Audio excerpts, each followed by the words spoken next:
This is the Mariners POSTCAST, your instant game reaction for the Seattle Mariners. Part of the Locked On Podcast Network, your team every day.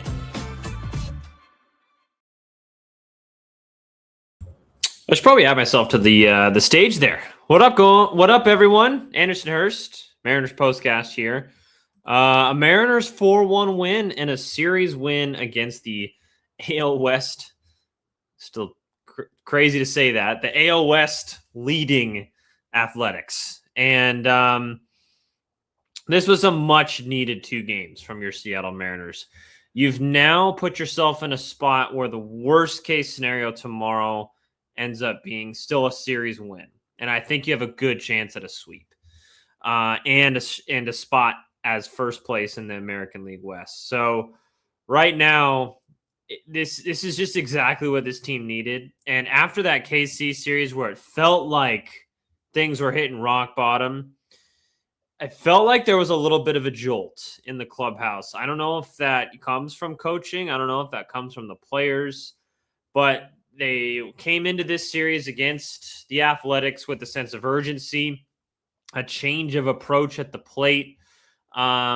And it just felt like the boys are playing baseball again. This is the Mariners team that I was expecting to see coming into 2026. Now, I realize that it's just 2 games that we're talking about here, and I'm really just supposed to talk about this game. But overall, we've been waiting for that moment for the Mariners to kind of break out of the one good series, one bad series, one good series, one bad series. So really, really need to build on the momentum, but it's here now. Use it and continue to move forward and do good things on both sides of the ball. Emerson Hancock, what can you say? He's been the Mariners' best starting pitcher in 2026, which is not something I don't think anyone would have said. Especially the way that, George Kirby and Brian Wood's last 2 outings went.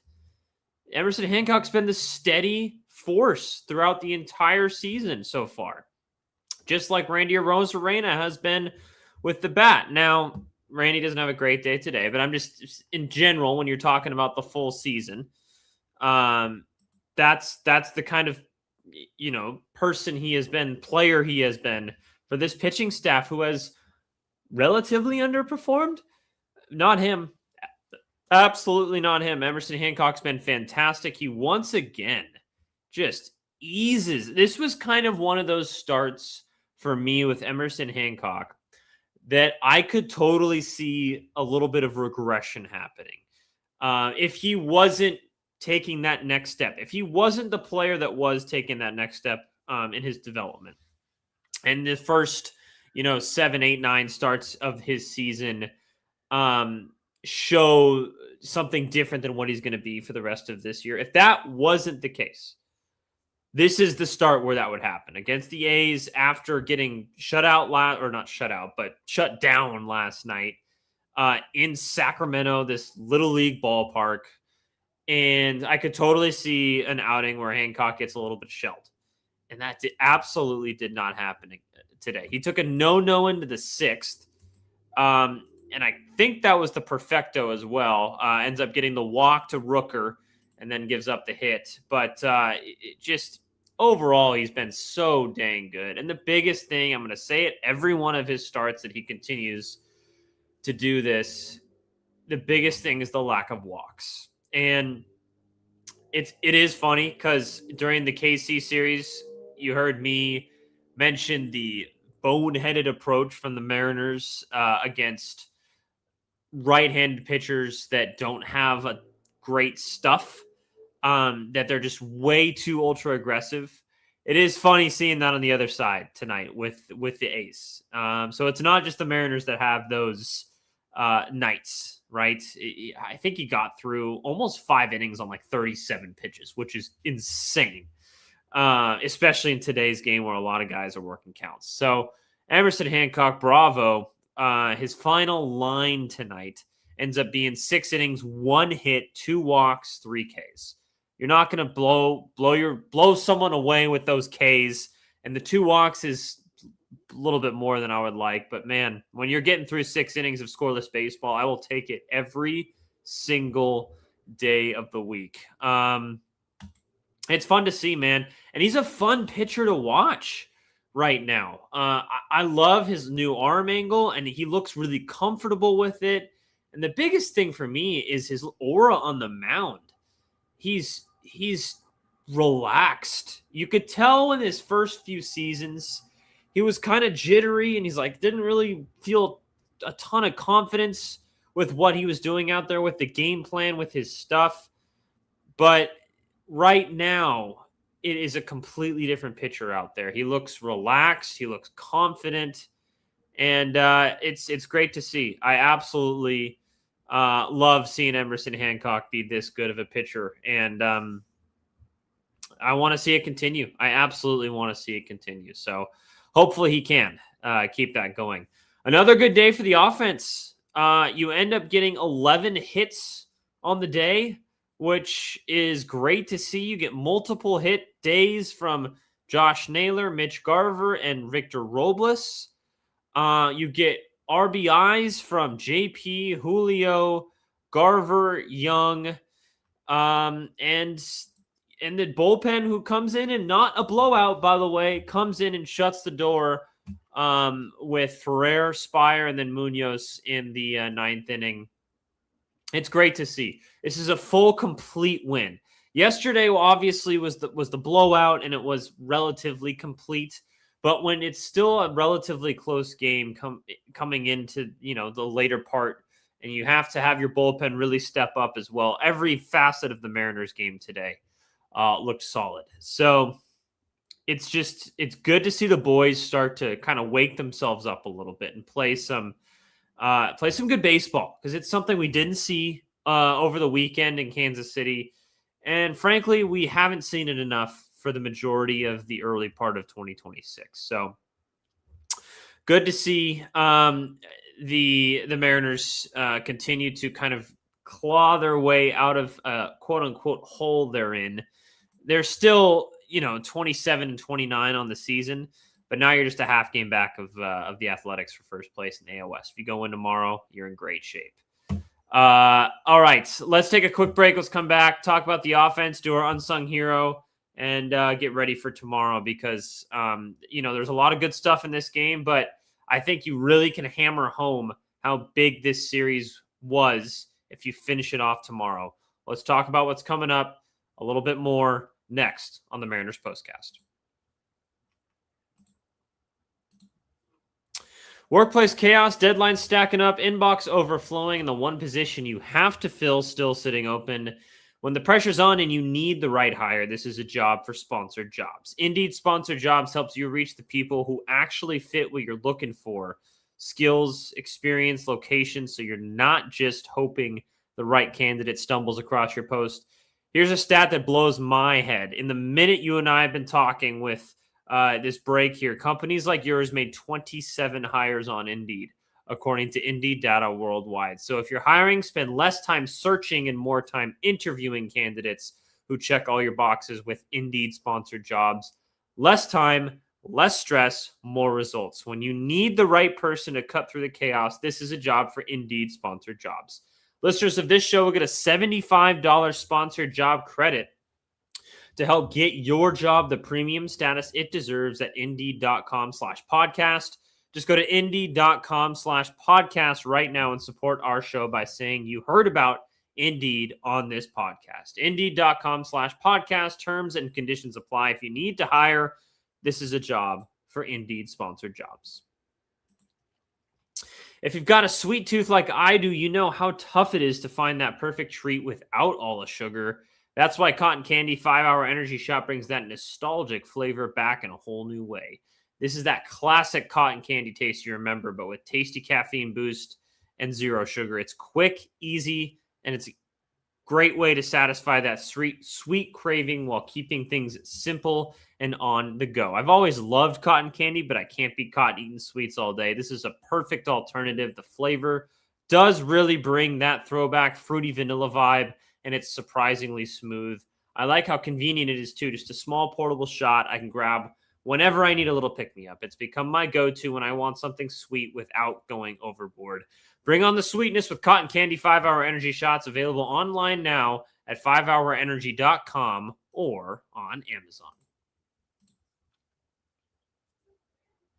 Welcome back, Mariners Postcast. Anderson Hurst with you guys. 4-1 Mariner victory today. The Mariners go to 27-29 on the season, just a half game back of the A's for first place in the AL West. Good all-around day, mainly in that second inning, getting 3 runs. Early scoring is good for the Mariners. They did it yesterday. They did it again today. Josh Naylor starts it off with a single. Rob Refsnyder hits a single, finally starting to break out a little bit. Rob Refsnyder gets on base 3 times today. It is on like an 87-mile-an-hour exit velo single, and then 2 hit by pitches which didn't actually hit him. So, take what you can get, Rob Refsnyder, because he's been struggling lately. There was Mitch Garver's double that went underneath like the wall there in left field. Was going to score 2, only scores 1, but then you actually score the second one because Cole Young hits a sac fly, and a great job from him in a good at-bat. And then Victor Robles has one of his 3 hits. Colt Emerson walks, and then J.P. Crawford hits another sac fly. So an overwhelmingly good, productive inning, not just with the hits and getting on base, but productive outs as well. The Mariners find ways to continue to add on when they have guys on base. I think that's a huge development for this team if they want to do some good stuff moving forward. The other run comes after Victor Robles doubles. So Victor Robles 2 singles and a double today.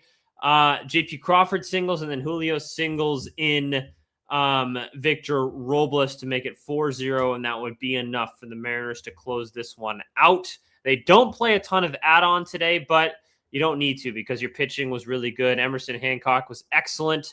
Jose Ferrer continues to be probably my favorite Mariners reliever, and that's as someone who was very questionable about the Mariners trade for Jose Ferrer, and that has been an absolute win no matter what. With giving up Harry Ford and getting Jose Ferrer back, that has been an awesome deal. So great to see him continue to do his good stuff. He's now has a 1.8 ERA. That will absolutely play. Good to see Gabe Spire back as well. He's going to be, if you have 2 leverage lefties like Spire and Ferrer, that's a massive weapon to have. The Mariners missed that last year during the playoffs.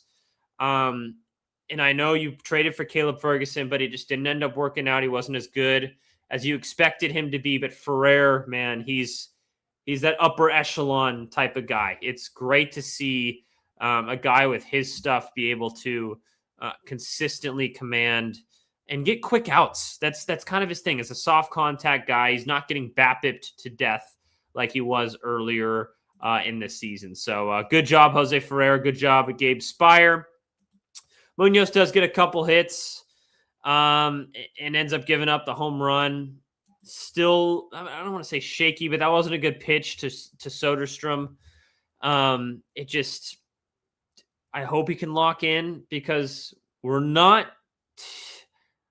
I won't say that yet. I still think I have ultimate faith in Munoz to kind of figure things out right now. I do wonder how much of his inconsistency comes from not pitching very often. He's talked about it before that whenever he goes multiple days without pitching, it almost kind of it gets him rusty, right? And I know you want to have maybe a day or 2 off for your high leverage guys, and that's good to have throughout the course of a season, but in turn, you still want them to pitch once every at least 5 days. At the most 5 days. Looking at 3 or 4, I think, is ideal. So I hope you can kind of figure that out, but you have tons of options if that ends up kind of going south. It's something to keep an eye on later in the season. All right, let's go to Unsung Hero today. I've kind of waited on this one because I said this last year. I think the best version of the Seattle Mariners, right? And, you you can take that to mean whatever you want. But when I think the highest ceiling of the Mariners with their current roster has Victor Robles as an everyday player, personally, the way I see it. Because if he gives you the offense that he had in 2024, and then we saw it today, just a right fielder that knows what he's doing, which is pretty crazy, knowing what's on either side of Julio right now. That is a very valuable player. Some guy, he's good on the base paths as well. He's good against lefties, and he has success against righties as well. So I'm not saying he should be an everyday player. He has to prove that is who he is, right? He didn't have a good year last year in 2025 at all. Now, there were some injuries involved with that as well, but I'm saying the best version of the Seattle Mariners, to me, has Victor Robles playing every single day. And the likelihood of him being that player is yet to be seen. He has to build off of that 2024 800 plus OPS offensive year when he came over halfway through the year from Washington. But I love his defense. He made one of the plays of the season last year in right field in the sweep against Houston. And I just think it adds just another element to this team. And, I know Dom Canzone and Luke Raley have been awesome. I'm not discounting their value to this team whatsoever. I think their bats are far superior to Victor Robles. But the combination of good offense and then pretty dang good defense, especially for a team that really is lacking it in almost every other position, to me, the best version of the Seattle Mariners has Victor Robles playing every day. And then you kind of figure out with Canzone, Raley, DHing and stuff like that, work it in whenever you can. And obviously, they're not going to play Victor Robles every day. I realize that. He's probably a right fielder versus lefties, like straight up. That's just kind of what he's going to be. And I'm okay with that for now. If he can continue to mash versus lefties, that's something you haven't had before. But I just want to say that it's great to see Victor Robles, have an impact in today's game and, be able to be that guy, a little flash of what we saw in 2024, and we didn't really see it in 2025. So if he can kind of find that again, I really feel like he can be a huge difference maker for this Mariners team moving forward. So loved what I saw from Robles, and just the team overall. What 2 really good games. Don't throw a dud tomorrow. It's one thing to go and lose, right? After building this momentum of 2 really good games against your division leaders, the Athletics, right? It's one thing to, go and lose. If you get outplayed, you get outpitched, whatever. Don't just throw a dud out there. All right. We need to build off of this. Have a couple good days. And if you lose 9th inning, something like that, whatever, but don't come out and just, poop on the field, so to speak, because you need to build off of this. There needs to be a little urgency to be like, all right, we're not giving it back this time. We're taking it and we're running with it moving forward. So let's go get the sweep tomorrow. The Mariners have Emerson. Sorry, that's today. I had the wrong day up. They have Logan Gilbert on the mound. Another lefty, Jeffrey Springs, getting the call tomorrow. This is the other thing, guys, with moving Luis Severino, the guy the A's just before last year paid $20+ million a year to bring in.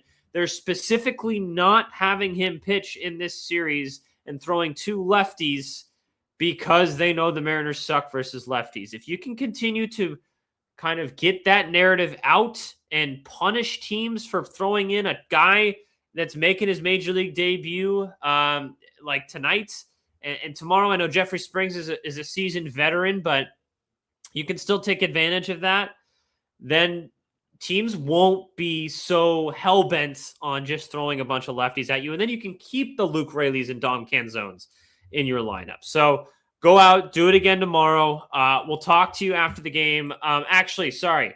It is a weekday day game. Unfortunately, with my day job, I'm unable to go live after weekday day games. So you'll have to get your post-game content from Ty and Colby. They'll have a Locked On Mariners episode shortly after the game, and they'll kind of do a post-game show ish sort of thing going over the series as well. So look out for that one tomorrow, guys. I will talk to you guys on Friday, Thursday off day. Let's go get the win tomorrow. Go Mariners. Have a good